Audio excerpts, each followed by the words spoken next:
So I'm Jim Liebman. I'm a Columbia law professor, believe it or not. I run a center at Columbia, and what we do is we bring upper-level graduate students from all over the country to spend a semester with us learning how to be improvement engineers in whatever career they choose to go into, but we really hope they will go into and try to get them into the public sector, especially focused on public education. And what we do is to teach them how to do measurement for improvement. And one of the ways we teach them is to get them to work with us in interdisciplinary teams doing performance measurement projects all over the country and in Brazil. So if you think you might need our help, let me know. So what we try to teach them, and we teach them this in 70 hours of instruction, which is going to be compressed into 15 minutes here. So I've given you this PowerPoint and my slide notes, so you can follow up on a lot of the detail here that I won't be able to discuss with you. But basically, the idea here is, in a sense, to not have to have the evaluator, because you build into everything you're doing every day the opportunity, as Jeannie said, to learn from failure. And so we call that evolutionary learning, building into everyday activity measures of your success. And so a little story very quickly. The United States in the early 1950s realized that if it could build a nuclear submarine, one that did not have an internal combustion engine in it, it could be under the water for a long, long period of time and essentially change the strategic balance across the world. But there was a problem, which was it's very dangerous to put a nuclear reactor inside of a sub, and a lot of sailors in there with it. And there was no baseline. Nobody knew how to do this. Nobody had ever done it before. And it wasn't the kind of thing that you'd say, well, let's go do it, put the men in the submarine, ship them out there, and if we get a few accidents, we'll learn from that. So Admiral Hyman Rickover had to figure out how you could build something like this, which to this day, in the nuclear navy in the United States, there's never been a reactor accident. There have been in Russians and the Japanese subs, but not ours. And the way he figured out to do this is basically this evolutionary learning process. And that was to set expectations really clearly for exactly what you were going to do with every little bit of the design and engineering and building process. So big issue, welds. What were they going to weld the casing for that nuclear reactor with? Were they going to use silver? They were going to use cadmium. So what they did was they said, for every single weld, we are going to predict exactly how much pressure that weld can hold. And then they would do the weld, they would try the pressure on it, and they would compare the outcomes. And if the outcome was different in any way, if the outcome was better than they thought or worse than they thought, that was an error. They did not have full information, and so they then did a problem-solving process to figure out where they'd made their mistake in the expectations, and then they'd come up with a new expectation, and they would do another weld, and they would try those out until they got every one of their welds coming out exactly as they predicted. So that is evolutionary learning, or learning from mistakes, learning from error. Okay, so by the way, Toyota beat the American automakers and the European ones using the same method. You'll have some materials like that in your materials for the conference. So there are really 3 steps here, which are: be clear about what you expect to do and to happen in order for you to succeed. Measure whether your actual actions and results match your expectations. If you find deviations between expectations and results, that's great. You've got something you can learn from. And the big thing to do, I'm going to give you lots of ideas here. Don't take them all. The basic idea is, will they help you learn and improve? If you don't think so, skip them or customize them to what you might want to do. So how do you get clear about what you expect to do and happen in order to succeed? So what we recommend is a very simple idea. Come up with a theory of action. Remember that first word, it's a theory, it's a hypothesis. It's just what you think you're going to do in order to get where you want to go, but it's not anything more than that, and the only way to test it is by putting it into effect, and then you test your theory. So a theory of action typically works in very simple if, then, as a result statements. If we do this, we expect these things to follow, and after that, we expect our impact or our desired aim to follow. So here is an example of a theory of action that we came up with for a school system, imaginary school system named Appleton, and they're trying to create a program to help middle school math students be ready for what they need to accomplish when they get to high school. So here's the theory of action for that. And I'm not going to read it, but a theory of action then is a first step, but it's not enough. It's way too high level. So what we have come up with is this idea of an operationalized theory of action, which breaks down your theory of action, what you expect to do, into a set of inputs that will support actions, which will lead to outcomes. Outcomes are what you expect to see in changed beliefs, changed behaviors, changed intermediate results that will then lead to your impact. So you translate your if statements into those inputs and actions, you translate your thens into outcomes and your as a result into impact. And then what you do, so here for the Appleton example is the operationalized theory of action. So some inputs, et cetera, all there. You can take a look at that. Okay, so now you have made clear to yourself what you expect to do and what you expect to happen.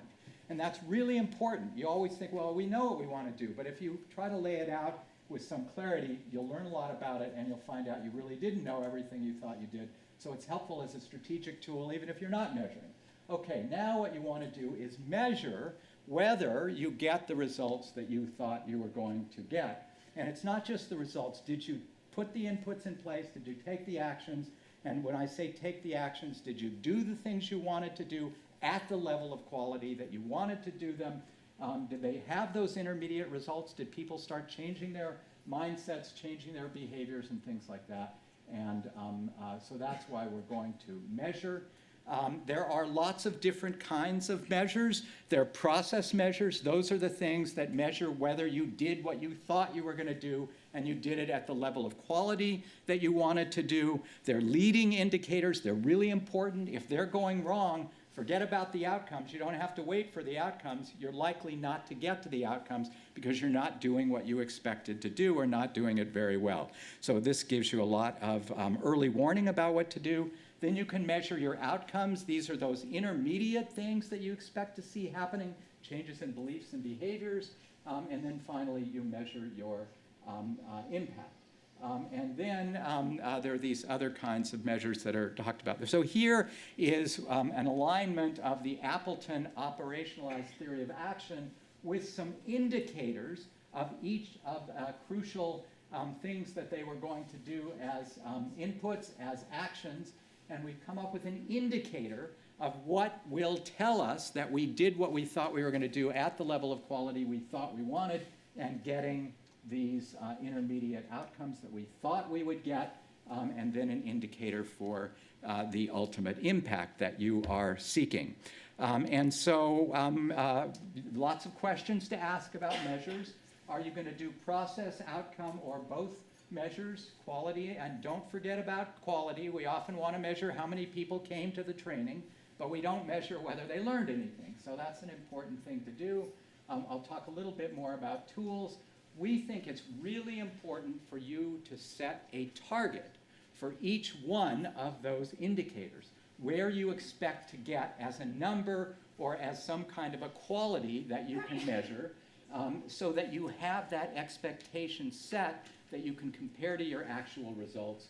And if you find a discrepancy, you can learn from all of that. So here are a bunch of kinds of tools: surveys, in-person protocols, administrative records. You collect all sorts of data just because you write down the names of everybody who says they're going to come, or things like that. That's administrative data that's there that you collect in any event. Standardized assessments and rubrics are another, which is a rubric is something you use when you're doing an observation. And so, in setting your targets, something you want to do is benchmark. So you want to benchmark against your own past performance or against the performance of somebody else who's doing something similar. And these are questions that you want to ask. You don't have to have a measure for every input, action, etc. Pick the ones that are important. Pick the ones that you think you can measure best. And these are some of the questions you can ask about whether to come up with a measure and what kind of measure and all of that. So ability to gauge quality and quantity, feasibility. It's best to use data that you already have, even if it's kind of a proxy for what you're looking for. Will it reveal variation? Is important, and you want to be able to embed it in your everyday operations. So you're doing your own evaluation. You don't need that evaluator to spend all that money on. And then there is this process of analyzing deviations between what you thought you were going to do or was going to happen and what actually happens. How much time do I have? 4 minutes. Okay. So I'm just going to go through this really quickly. The problem-solving process actually is the most important one. Sometimes we get really excited about measuring, and we got all those measurements, and then it looks like things aren't going as well as we thought, and that's where we stop. No, that's actually the most important point is to come, and this is it. This is a problem-solving method that we have come up with. Others use some very similar to this. So you've got to organize your effort. Get your team together that you want to use to figure out what's going wrong. And the comments of that earlier talk about bringing people together who are actually the consumers of it. They're really good people to have on the teams. Analyze the problem. To do that, you want to figure out cause. You're not going to do this deductively. You're going to come up with some practical methods for guessing about or learning about causes. Then you want to refine your problem and your aim. This is actually really important in thinking about that ultimate impact. We have some tools for how you come up with what your ultimate aim is. Then you develop a strategy for solving the problem. And the really most important thing to do is to come up with quick ways to test your strategy. And by quick, I mean an hour or 2 days or at most a couple of weeks, where you try to pick some part of that strategy out, run it in front of some kind of an audience, and then see if it is working. Because why waste the time coming up with a big solution and implementing it across all your scale if it's not a great idea? And then the rest that we have, I have here, here's some thinking about how you come up with that problem statement. Here's how you come up with some thinking about what your aim is, SMART goals, just like you heard before. And this is some causal analysis, the 5 whys for coming up with possible causes. They're Fishbone exercises for coming up with possible causes. Here's one filled out for an example that's traced through all of these things that I've just mentioned. And then when you want to come up with a solution, you say, okay, what's our aim? What kinds of big changes do we think we need to have happen to get to that aim? What actions would we have to take to make those changes occur? And this is a driver diagram of that sort filled out for the example that I've been running through here.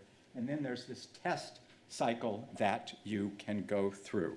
So the main thing here is the one thing I said we also talk about prototyping here, which is just do things that are practical and you think will help you improve, learn, and improve. Sorry I had to go through it so quickly, but there is a process to this. There are a number of organizations that help others, as we do, to build this into your everyday activities. Are there questions you want to take? We have time for questions? We've got less than a minute. Yeah. Okay. We'll take, yeah. My question is, where do we find these slides? I'm going to send them onto Slack. I'll be putting them onto Slack, and then if we need to email them or share a different way, I can do that. So, but get on the Slack channel if you haven't. I'm going to do that like as soon as we're done. That was the best question possible. So.